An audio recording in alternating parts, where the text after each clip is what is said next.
ainda nessa pegada romântica que a gente tá, eu vou fazer do Romance Sem Palavras, da Cécile Chaminade, que é uma compositora francesa do século XIX, a Souvenance. Vocês vão ver que é uma coisa bem delicada, bem romântica mesmo.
E hoje um dia muito especial para todos nós, que é o lançamento do livro que é o Espiritismo.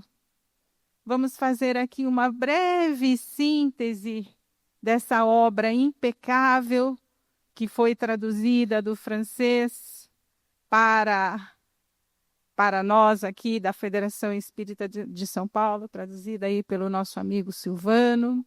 E este livro apresenta uma síntese dos princípios da doutrina espírita, que foi publicado por Allan Kardec em 1859, após o lançamento do Livro dos Espíritos em 1957. Esse livro ele esclarece dúvidas e responde às objeções que podem ser apresentadas contra o Espiritismo. Ele é uma fonte de pesquisa e conhecimento das noções essenciais referentes às manifestações dos espíritos, o mundo espiritual, a evolução e a criação universal. O que é o Espiritismo? É uma das principais referências para quem deseja compreender a filosofia e os princípios espiritistas. O livro responde às dúvidas fundamentais sobre a doutrina e sua aplicação na vida cotidiana. Essa nova tradução busca manter a essência do pensamento de Kardec, tornando-o ainda mais claro e acessível para os leitores contemporâneos. Então, fica aqui um convite para a aquisição, a leitura dessa obra, que é o objetivo da palestra da manhã de hoje. O Silvano estará autografando no saguão no fim da palestra. Então, aqui fica o convite à leitura e à aquisição desta obra belíssima, que vamos discorrer mais sobre ela durante todo a nossa manhã de hoje. Bom dia a todos. Silvana, eu vou pedir licença a você, porque eu estava ali acompanhando a Denise e eu estava com meu pensamento no século XIX. E aí a Denise disse assim, eu vou tocar uma música de uma compositora do século XIX. E aí eu estava justamente pensando na riqueza, na beleza que foi para a história da humanidade o século XIX. Principalmente a partir de 1850, de 1854, 55, quando o mundo espiritual chama a atenção através de efeitos físicos de um homem preparado durante séculos, extremamente culto, extremamente correto, o bom senso encarnado, como diz Camille Flammarion, Hippolyte Léon Denisard Rivail. Coube a esse homem, preparado pelo governo espiritual do planeta Terra, cumprir uma promessa aqui no plano físico do governador planetário quando esteve conosco e organizar as orientações e as revelações que pipocavam vários pontos do planeta, e coube a ele num trabalho hercúleo, que a gente né, Maria Ágeba, que trabalhamos com livros, nós sabemos como é difícil e toda hora a gente pensa assim, meu Deus, como ele conseguiu, em poucos anos, um pouco mais de uma década, fazer as 5 obras monumentais da doutrina espírita.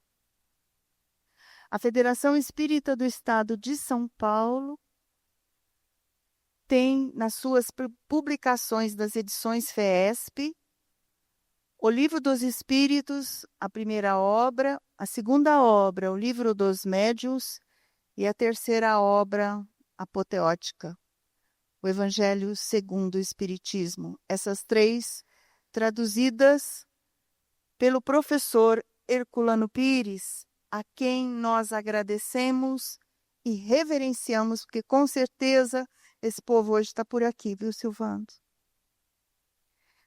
A quarta obra, O Céu e o Inferno, foi traduzida pelo Alceu Nunes para as edições FEESP. E a quinta obra, simplesmente maravilhosa também, todas elas, né? A Gênese, foi traduzida pelo Sebastião Paz. São 5 obras que são editadas pelas edições FEESP. Várias editoras publicam essas obras, mas a gente tem que ter os direitos autorais das traduções. E nós temos o direito autoral dessas 5 obras que publicamos, inclusive do professor Herculano Pires, registrada em cartório. E aí, há algum tempo atrás, O Silvando, grande amigo de muito tempo, nos procurou oferecendo a tradução do que é o Espiritismo. A gente não tinha noção, né, Silvano, naquele momento, da grandeza, da oportunidade que estava chegando, porque temos muitas traduções dessa obra, né? Mas o trabalho do Silvando foi primoroso.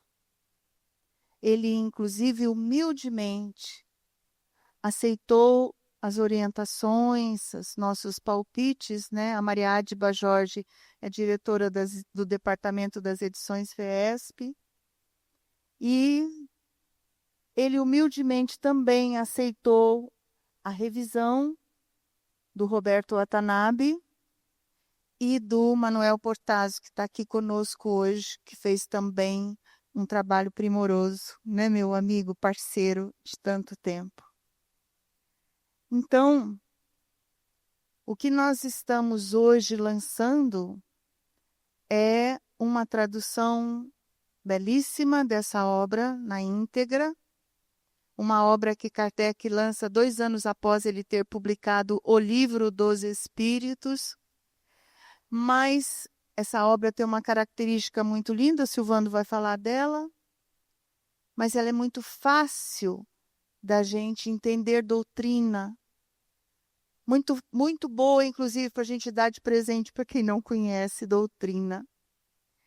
E nós vamos ver que, dentro desse trabalho de hoje, é com muita alegria, com muito respeito, que nós oferecemos uma homenagem a Allan Kardec, o professor Hippolyte Léon Denisard Rivail, que ele possa receber da Federação Espírita do Estado de São Paulo, através do trabalho do Silvando, do Manuel e do Roberto Watanabe, que ajudaram a fazer a revisão, que toda a obra precisa ser revisada com vários olhares.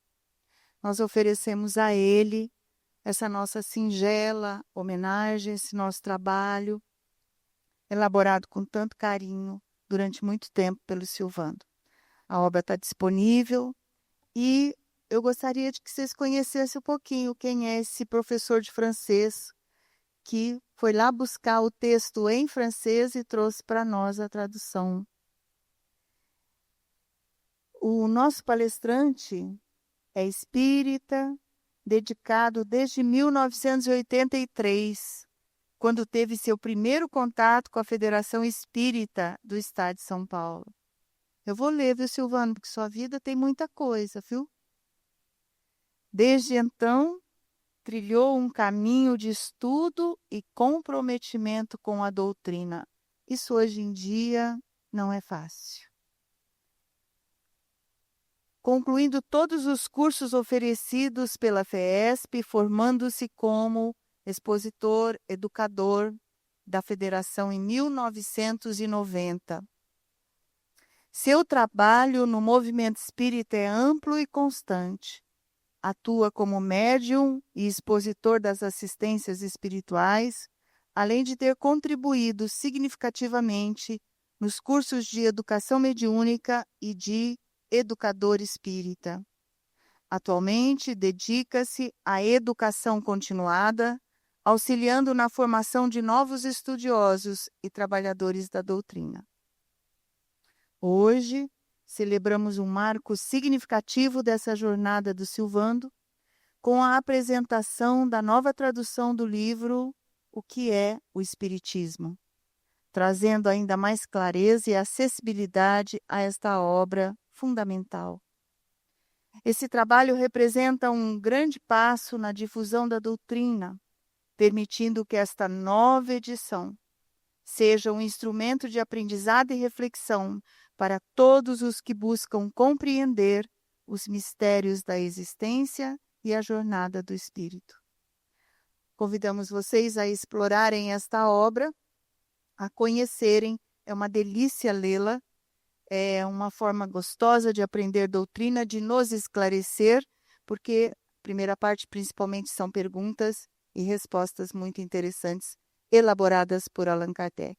Então fica aí o nosso convite, a nossa homenagem a Allan Kardec, aos médiuns da equipe do Espírito Verdade que trabalharam aqui no plano físico e, lógico, a nossa imensa gratidão ao governo espiritual do planeta, liderado por Jesus, que nos trouxe o Consolador prometido através dessas obras monumentais que chegaram para nós no século XIX.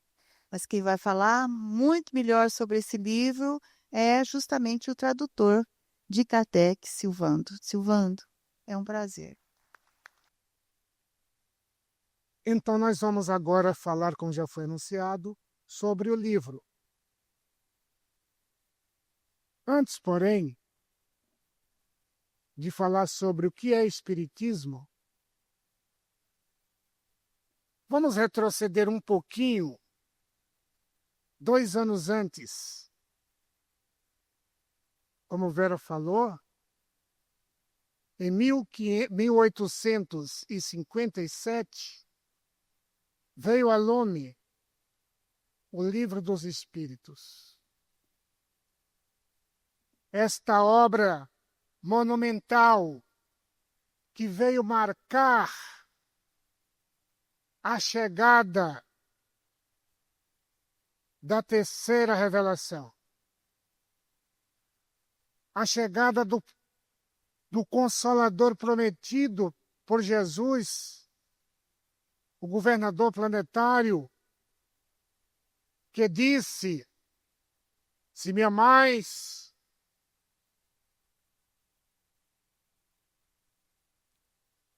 cumpri os meus mandamentos, e eu pedirei ao Pai, e Ele vos mandará um outro Consolador, o Espírito da Verdade, que ficará eternamente convosco. Este Consolador, que o Pai mandará em meu nome, vos fará recordar todas as coisas. Então nós sabemos que a doutrina espírita que chega ao planeta com a missão de regenerar a humanidade, levantando o véu sobre muitos mistérios, resolvendo muitas questões metafísicas e morais que há muito preocupavam os cérebros de filósofos e pensadores do passado e que nenhuma filosofia trouxe a solução. E agora a doutrina nos vem trazer todos esses ensinamentos, mostrando de forma concreta a imortalidade da alma, a comunicação com os espíritos, o futuro do espírito, enfim, a toda a doutrina espírita que esclarece e consola.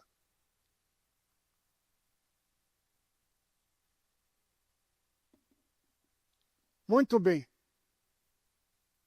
Com isso, Allan Kardec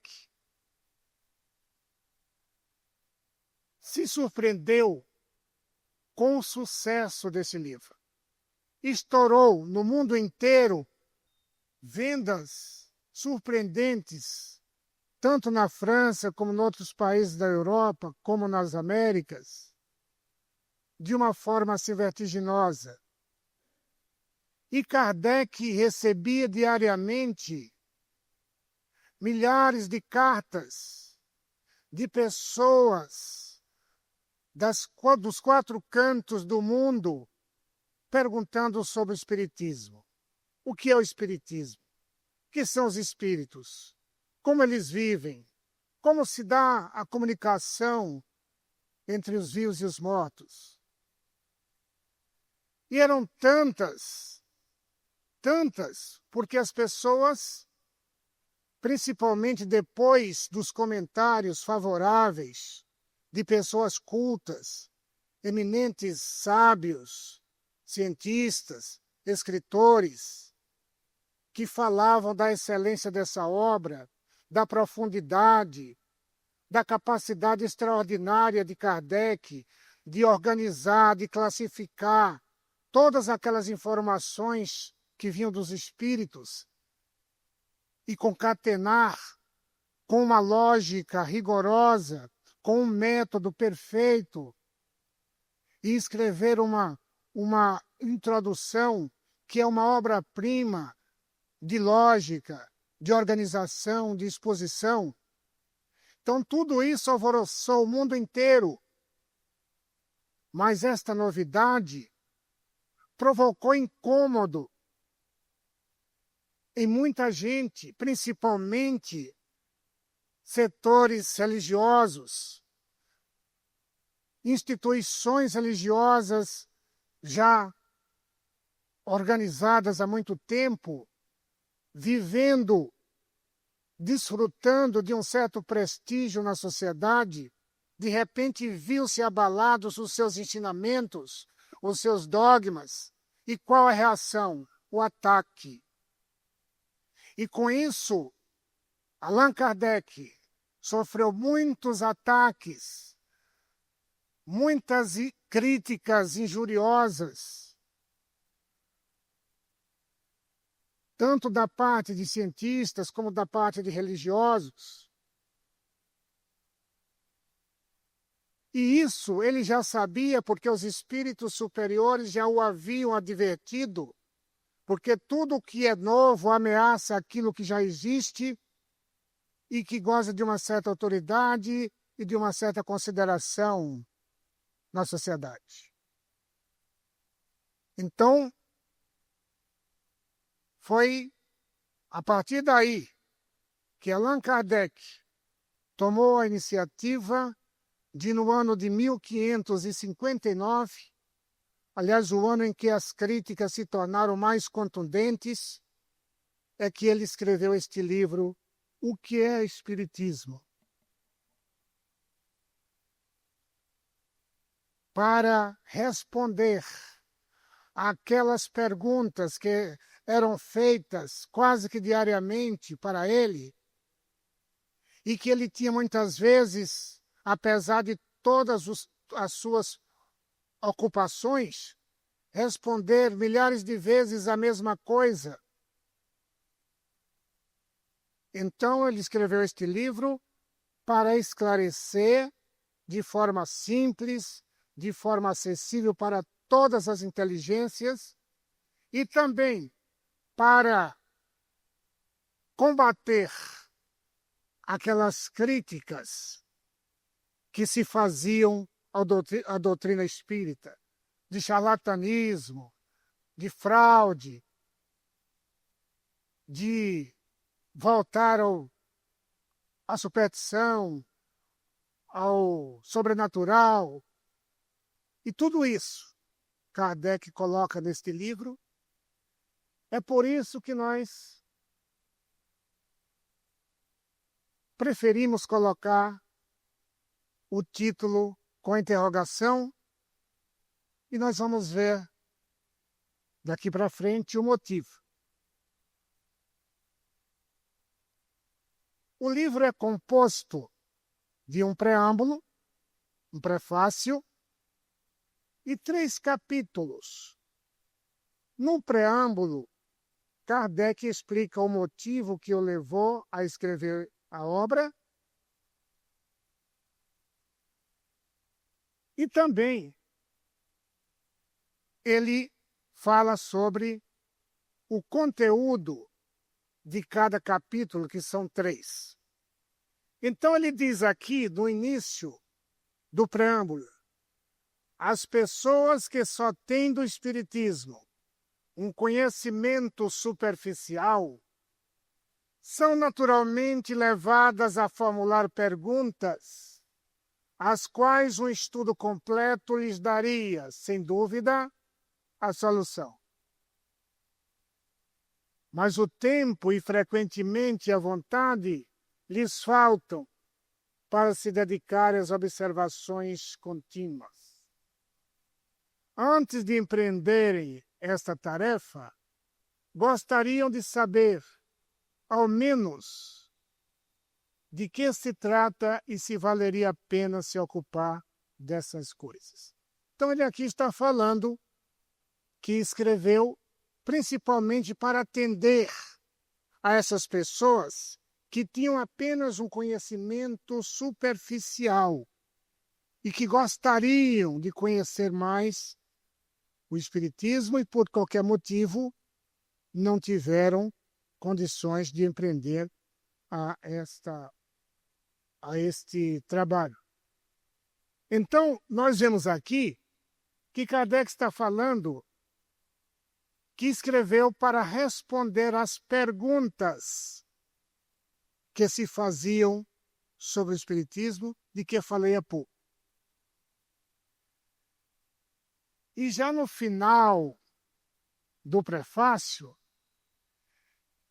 ele diz claramente: pareceu-nos útil apresentar resumidamente a resposta a algumas questões fundamentais que nos são diariamente dirigidas. Isto será, para o leitor, uma primeira iniciação e, para nós, tempo ganho com a dispensa de repetir constantemente a mesma coisa. Então, a gente vê aí que ele escreveu dirigido a um público específico, aquele que não conhece ainda com profundidade o Espiritismo. Por isso, ele optou por uma linguagem mais simples, como nós vamos ver mais adiante. E ele coloca, já no final do preâmbulo, ele diz: para responder desde agora e sumariamente a pergunta formulada no título deste opúsculo. Eu grifei para vermos que o próprio Kardec afirma que no título há uma pergunta. A pergunta formulada no título desse capítulo. Nós diremos que, vejam que aqui ele já responde à pergunta do título. Ele já antecipa, naturalmente, que ele vai, durante todo o livro, especificar, ilustrar, ou respondendo à pergunta. Mas ele já responde de início de uma forma sintética. Então ele diz: o Espiritismo é, por sua vez, uma ciência de observação, uma doutrina filosófica. Uma ciência de observação porque ela nasceu através da observação segundo método positivo, o método da observação com detalhes, com critério, um método científico. E a partir dessa observação, ele vai fazer deduções filosóficas, porque não bastaria ficar apenas na observação. Essa observação tem consequências filosóficas, consequências morais, e essas consequências que, colocadas na prática, é que vão mudar o ser humano para melhor, e assim nós temos uma humanidade mais evoluída. Essa é a finalidade da doutrina espírita. Como ciência prática, ele consiste nas relações que se podem estabelecer com os espíritos. Na prática de qualquer ciência, naturalmente, o cientista, o experimentador está ali no laboratório, observando elementos concretos. Aqui, em vez de um microscópio, por exemplo, ele tem a mediunidade, que é um instrumento de observação, pela qual ele vai observar os espíritos e estudar a sua natureza, as condições em que ele vive, enfim. Essa é a ciência prática que estabelece a relação com os espíritos. E como filosofia, compreende as consequências naturais que decorrem dessas relações. Então, a consequência é que é o lado moral, é que é aquilo que visa realmente o espiritismo. É a transformação através da mudança interior.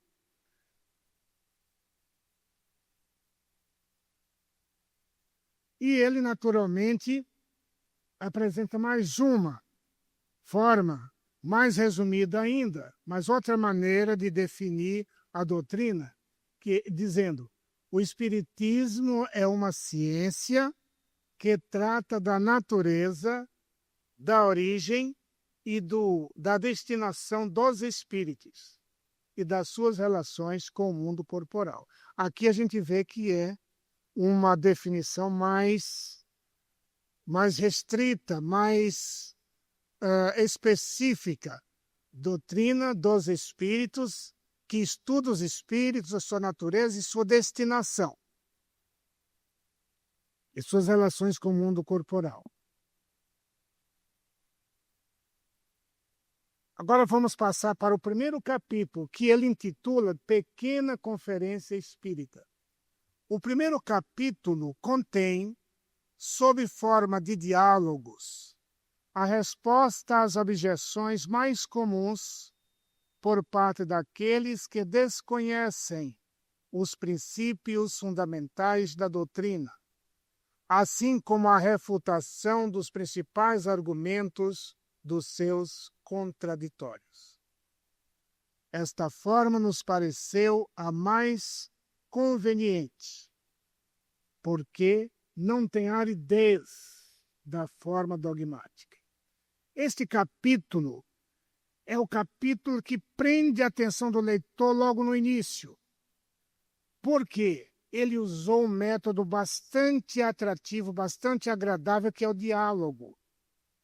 É uma conversa onde os personagens vão argumentando, e isso envolve o leitor, prende a sua atenção, e é uma forma que foge daquela aridez dogmática dos ensinos de doutrinas de um modo geral.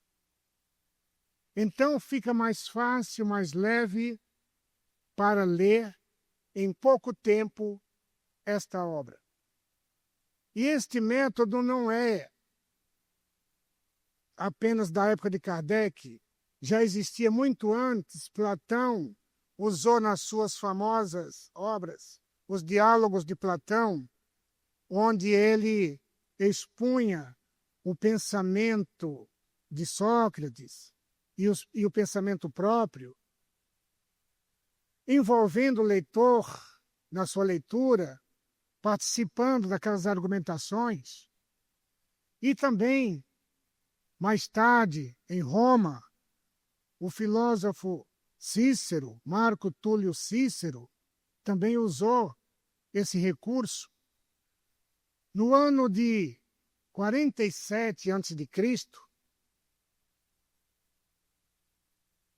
Marco Cícero já era famoso como orador, como filósofo, e já havia escrito grandes tratados de oratória. Mas ele escreveu um livro especialmente para o seu filho, Marco Túlio Cícero, filho, Júnior, que tinha muito interesse em aprender a oratória. E o pai, naturalmente, com muito gosto, escreveu um livro especificamente para ele. O jovem tinha de 11 para 12 anos e pretendia cursar a universidade e aprofundar no curso de oratória, de retórica. E ele, naturalmente, o pai, muito satisfeito com esse interesse do filho, escreveu este livro desta forma, de diálogos entre o filho e o pai. O filho fazendo perguntas e o pai respondendo, e assim escreveu uma obra intitulada Os Diálogos das Divisões da Oratória. Então, a gente vê aí, e Kardec fez algo semelhante nessa mesma linha, escrevendo um capítulo de forma suave, leve, com argumentos, com uma conversa, para interessar e, desta forma, o leitor assimile melhor o conteúdo da obra. E depois vem o segundo, terceiro capítulo, em forma de perguntas e respostas, que também é um método muito didático e fácil para aprender. Então ele cria aqui personagens, que na verdade não são bem personagens, porque personagem se remete a uma pessoa, a uma individualidade, mas podemos dizer tipos, que representam ali, simbolizam determinados grupos, determinados grupos de pessoas que estão ali na sociedade. Então nós temos o crítico, são aquelas pessoas que não têm conhecimento, não leram ainda, mas já têm uma ideia preconcebida para dizer assim: eu não aceito, não existe espírito, isso é fraude. O cético é aquele mais ou menos ligado à ciência, que não acredita em nada, que não acredita na existência de espíritos, e tudo quer explicar pela matéria, pelas leis da matéria. E tem o padre, que não representa necessariamente a religião católica, mas qualquer religioso. Ele, como eu falei, é um tipo, então representa o religioso que defende os seus dogmas e que não aceita uma ideia nova que possa abalar, abalar o seu prestígio e a sua autoridade como uma instituição religiosa. Então aqui ele vai discutir vários problemas, vai falar sobre a questão do esquecimento do passado, vai discutir a presença, a existência ou não do céu e do inferno. Muito interessante ver o argumento de Kardec. E vai falar também sobre a ciência, vai colocar também bem claro que esse trabalho de espiritual, uma assistência, uma observação de uma sessão mediúnica, não pode ser assim, com uma assistência só para adquirir todo o conhecimento necessário, como o crítico chegava para eles e: olha, o senhor poderia, que eu quero me convencer de que realmente é verdade? Inicialmente eu não acredito, mas se me deixasse a oportunidade de assistir uma ou duas sessões, eu gostaria de assistir. E Kardec diz: olha, meu amigo, eu passei um ano assistindo, observando, eu que sou ligado, sempre me dediquei ao estudo das ciências exatas, sempre tive método, disciplina, foram um ano de observação. Não é bem assim que acontece. Mas quem sabe, ele diz, muito interessante esse trecho, mas quem sabe se me desse essa oportunidade, eu poderia me convencer. E como eu estou querendo escrever um livro para combater o espiritismo, para provar realmente a farsa do espiritismo, se o senhor me convencer, eu não vou fazer mais isso. Kardec disse: não, eu não vou tirar esse prazer do senhor de escrever o seu livro. Escreva. E desejo até que tenha muitas edições, porque assim vai despertar muito interesse das pessoas. Eles querem ler, querem ver os prós e os contras. E eu posso afirmar para o senhor que é dessa forma que, sem querer, o senhor estará fazendo um grande bem ao espiritismo, divulgando-o. Então vamos passar para o segundo. O segundo capítulo é dedicado à exposição sumária das partes da ciência prática e experimental, sobre as quais, à falta de uma instrução completa, o observador novato deve fixar a atenção para julgar, com conhecimento de causa. É, de certa forma, o resumo do Livro dos Médiuns. Então ele fala das observações preliminares, fala que tem que, ao participar de uma reunião mediúnica, tem que ter uma preparação, tem que ter um certo recolhimento, um certo respeito, tem que ter muita paciência, porque nós não podemos determinar a hora que o espírito deve aparecer e dar comunicação, porque eles são seres inteligentes, têm uma vontade própria e não está pronto para os nossos caprichos. Tudo isso ele fala logo de início. Depois vem dos espíritos. Ele diz: Os espíritos não são, como muita gente pensa, seres vagos, indefinidos, como uma chama de fogo-fato, ou como um fantasma dos contos de assombração. Não.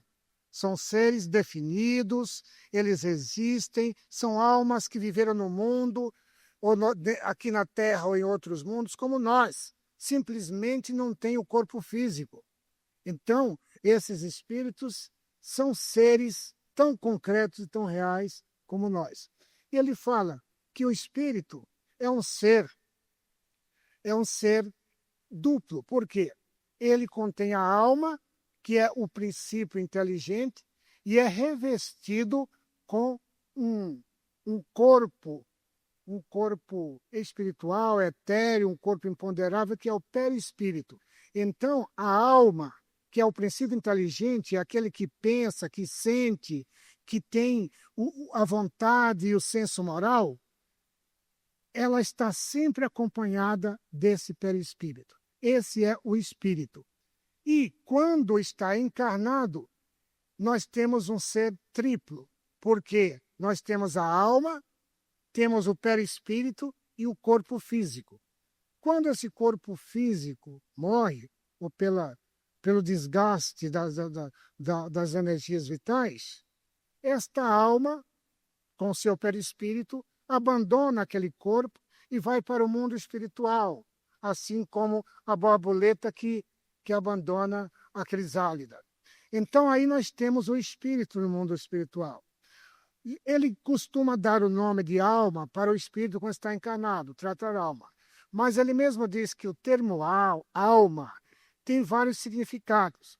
A rigor, o termo alma, a palavra alma, deveria ser reservada só para o princípio espiritual.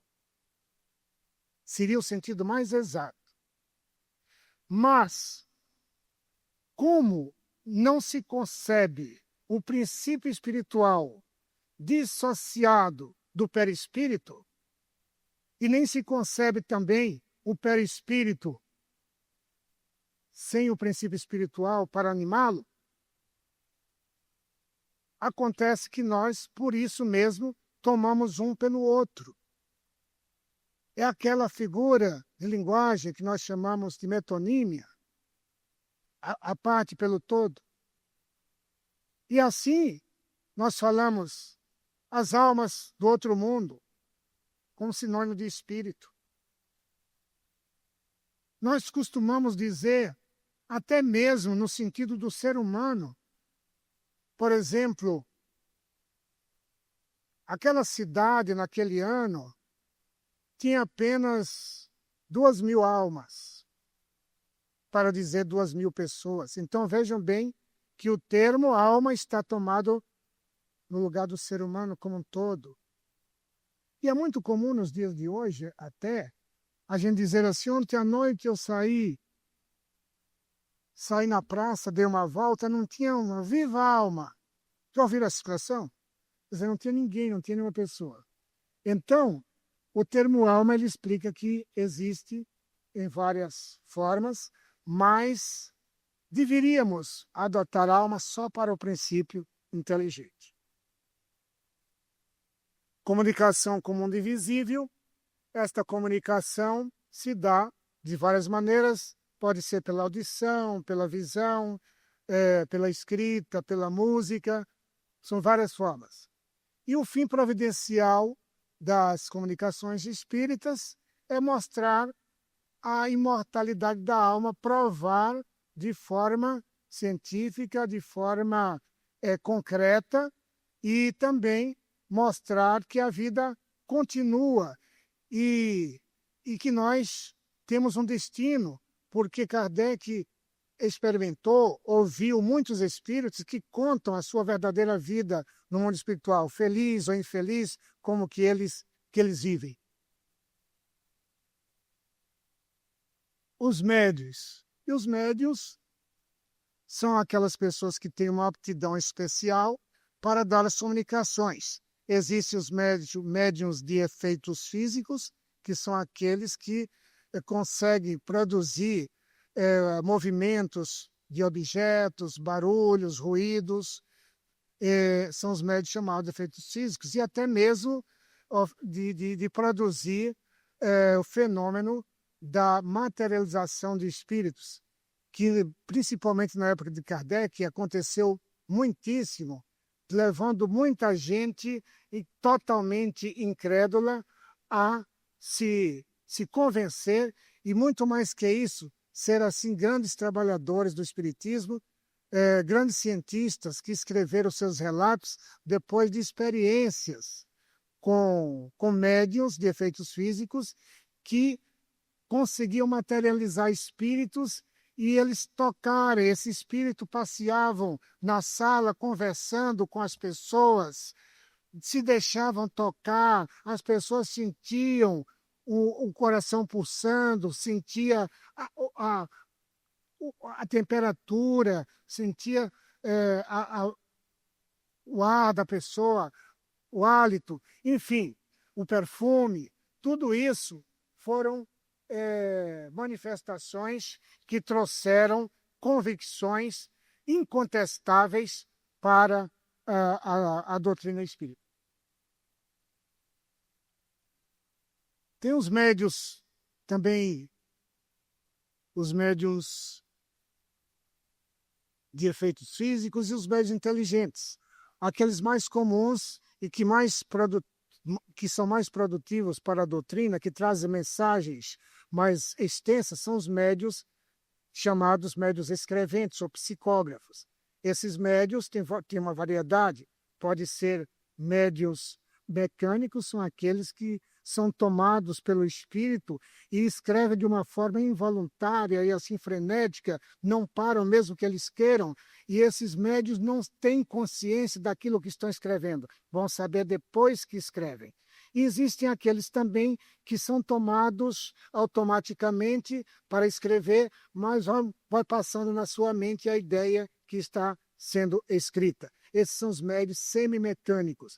E existe aquele que recebe pelo pensamento, recebe a mensagem e, com seus próprios recursos linguísticos, ele elabora o texto. São os médios intuitivos. Mas, para isso, é preciso que haja uma sintonia com o espírito, uma afinidade fluídica. O médium não pode, assim, receber qualquer espírito. Não é. É preciso que haja uma sintonia fluídica entre o espírito e o médium. E muitas vezes, quando o espírito é muito, muito elevado, é preciso que o mentor espiritual deste médium interfira, receba do espírito a mensagem para depois ele retransmitir ao médium.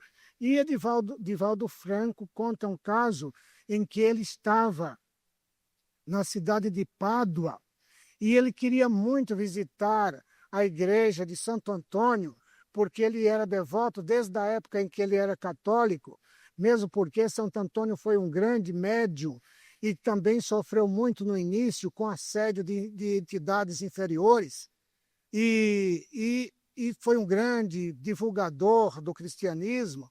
Então Divaldo tinha aquela veneração por ele. E estando lá na igreja, ele se concentrou, ficou meditando sobre a vida do santo, quando de repente Joana de Ângeles diz: Divaldo, se prepare, porque a entidade veneranda quer comunicar-se com você. Ela quer transmitir uma mensagem para os médios da terra. Então Divaldo pegou, ele andava sempre com o caderno na bolsa, pegou o caderno, o lápis e começou a se concentrar e se deixar em posição receptiva. Mas Divaldo viu um clarão que ia subindo assim ao infinito, e ele acompanhando, mas não se conseguia penetrar ali naquela psicosfera, aquelas ondas mentais. E vendo o Joana de Ângeles, que ele não tinha condições de assimilar, então a Joana se colocou na posição de médio. O Divaldo viu a Joana colocar a mão na testa, como médio que vai escrevendo, E como os espíritos superiores se comunicam só através do pensamento, Joana recebia aquele jorro do pensamento do Espírito Santo Antônio e como que ela coava aquelas ideias e decodificava e transmitia em forma de palavras para Divaldo. E Divaldo ouvia as palavras de Joana. Então a Joana diz ao final que ali foi uma transmissão intermédiums. Isso é muito acontece e aconteceu outras vezes também. Agora, escolho da mediunidade. Os escolhos são as dificuldades que o médium enfrenta. E o maior escolho da mediunidade, segundo Kardec, é a obsessão. O que é a obsessão? A obsessão é um domínio de um espírito pouco evoluído sobre o médium. E ele, como que alcança o médium? Alcança pelas suas imperfeições morais. O espírito conhece todos nós, sabe onde estão ali os nossos pontos fracos e principalmente a vaidade e o orgulho. Então o médium, muito vaidoso, principalmente quando ele vai dando comunicações consideradas assim muito boas, ele vai se tornando muito vaidoso e achando que recebe comunicações de espíritos muito elevados. E aí cai na fascinação, que é um nível mais grave da obsessão. E tem a obsessão simples, tem a fascinação, em que o médium perde aquela capacidade de julgamento, acha que tudo que ele escreve é maravilhoso e acaba se afastando até de quem se aproxima para chamá-lo à realidade. E tem um caso mais grave, que é a subjugação, que até chega a confundir com a própria loucura. Qualidades dos médiuns, a gente sabe que o médium, qualquer pessoa pode ser médium, não importa a qualidade moral, porque é uma disposição orgânica, mas o médium precisa se moralizar para ele ter sempre o amparo e a proteção dos bons espíritos. Porque se ele não se aprimorar moralmente, o que vai acontecer? Os bons espíritos se afastam e ele é tomado por espíritos inferiores, mentirosos e mistificadores. Charlatanismo, nós já falamos. Isso acontece porque em toda ciência, principalmente quando ela está fazendo sucesso, aparecem aqueles charlatães que querem aproveitar e ganhar vantagens com isso. Isso acontece, por exemplo, na medicina. Quantos casos de charlatães usam indevidamente, enganando as pessoas? E todas as ciências isso acontece. Identidade dos espíritos é muito difícil também, é um problema sério, identificar os espíritos. Principalmente quando são espíritos muito antigos, que já viveram, são espíritos muito elevados, e a linguagem é quase a mesma, então é muito difícil distinguir quem seja. Mas, se a gente recebe uma mensagem de um espírito, pode ser de outro também que tem a mesma elevação. Não importa, que não é tão preciso. Agora, quando é um espírito contemporâneo e que nós conhecemos os seus gostos, conhecemos o seu caráter, então é mais fácil. Familiar, muita gente reconhece nas cartas, por exemplo, psicografadas, que ali está um parente, está um amigo, porque usa muitas vezes até expressões familiares que só entre famílias se sabe. Então aí é mais fácil identificar. E as consequências do espiritismo são as consequências morais que vão naturalmente transformar os homens. Terceiro capítulo, soluções. O terceiro capítulo pode ser considerado como resumo do Livro dos Espíritos. É a solução, pela doutrina espírita, de certos números de problemas do mais alto interesse, de ordem psicológica, moral e filosófica, que se propõe diariamente e aos quais nenhuma filosofia se deu satisfatoriamente. De alguma forma, nós já começamos a falar. E vamos ver agora os problemas tratados, a pluralidade do mundo. Muitas vezes, durante muito tempo, se afirmou que a Terra era o centro do universo. É o centro. e que as estrelas estavam ali, até penduradas, fixas, apenas para enfeitar as nossas noites. Vejam quanta ingenuidade do homem, que hoje, com o avanço da ciência, nós já sabemos que há bilhões de estrelas e de mundos, e que a Terra não é um planeta tão grande, é um planeta pequeno e um pouco ainda atrasado em relação aos demais.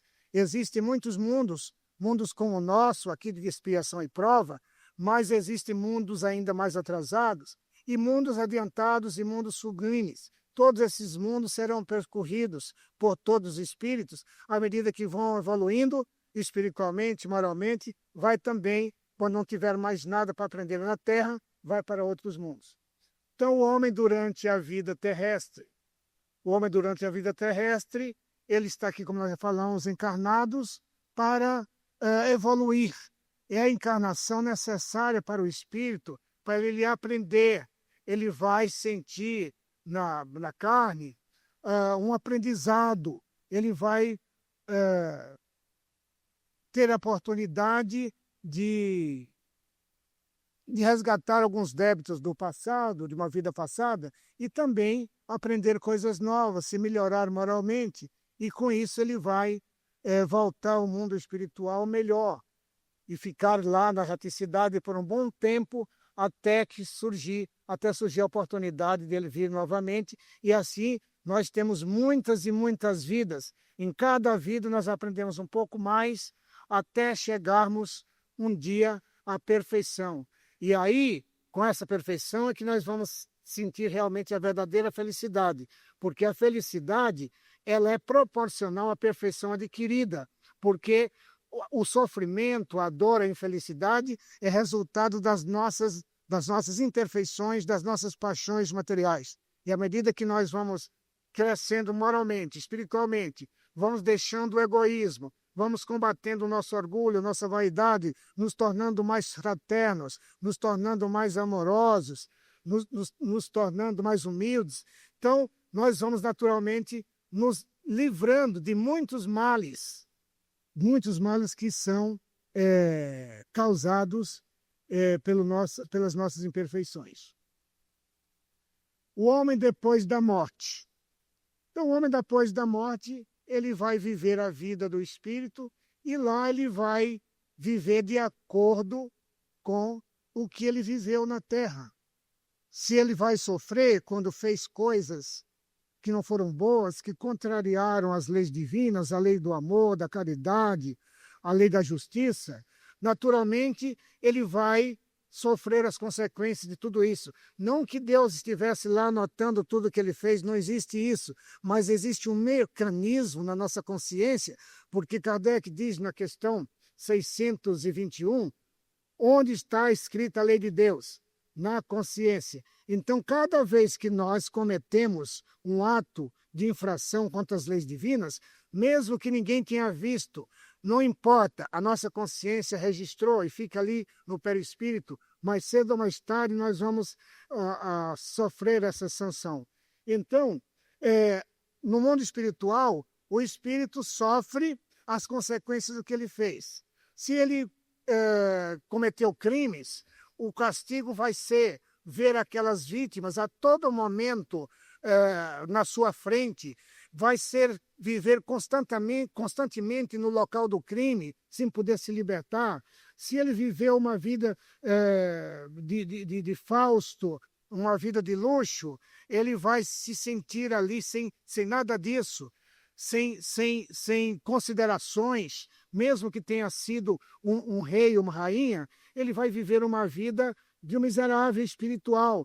A gente conhece um caso da rainha, que está ali no capítulo 2 do Evangelho segundo o Espiritismo, que vivia acostumada com toda aquela consideração, e quando chega no mundo espiritual, ela sofre muito, porque vai para o último lugar em termos de consideração, em termos de colocação espiritual. Então, nós sabendo disso existe, e aqueles espíritos que trabalharam, que sofreram, que viveram preocupados com o bem comum, que que se despojaram de toda a vaidade, de todo o egoísmo, que não se apegou às coisas materiais, porque o apego às coisas materiais é sinal de inferioridade espiritual ainda. Aqueles que sofreram com resignação, com paciência, que seguiram os ensinamentos de Jesus, amando sempre, vivendo o amor, a fraternidade, e é isso que nós precisamos seguir, e a doutrina dos Espíritos nos traz, nos ensina os ensinamentos de Jesus de uma forma lógica, simples, racional, para todo mundo entender. Então, nós praticando, fazendo a nossa reforma interior, nós, com certeza, teremos uma vida bem melhor, e sabendo que no mundo espiritual não existe um fim, nós vamos infinitamente evoluir até chegar à perfeição. E não vamos ter, como nós sabemos, não vamos ter aquela felicidade contemplativa. Lá é que nós vamos trabalhar, tem muito trabalho, os espíritos superiores são os que mais trabalham nas mais variadas atividades. Uns estão ali socorrendo os sofredores, outros esclarecendo, outros estão ajudando aqueles que estão desencarnando, outros que são da área dos estudiosos estão fazendo pesquisas no campo da física, da química, da astronomia, outros estão trabalhando, aprofundando na medicina para mais tarde voltar à Terra e trazer a cura de determinados males que até então não tem cura. Então, tudo isso, esses espíritos estão trabalhando para ajudar a humanidade, porque ninguém evolui sozinho. Por mais alto que seja, ele está sempre ligado com aquele que está lá na retaguarda, lutando ainda na materialidade. Porque seria egoísmo, e não é próprio do espírito superior, querer apenas a felicidade para si mesmo. Por isso que aquela ideia de estar lá no céu, mesmo que um filho, que a mãe e tal, esteja no inferno, digamos assim, sofrendo, não tem lógica, não bate com a razão. Então, a doutrina espírita nos dá esta clareza, que cada um é o arquiteto da sua verdadeira felicidade.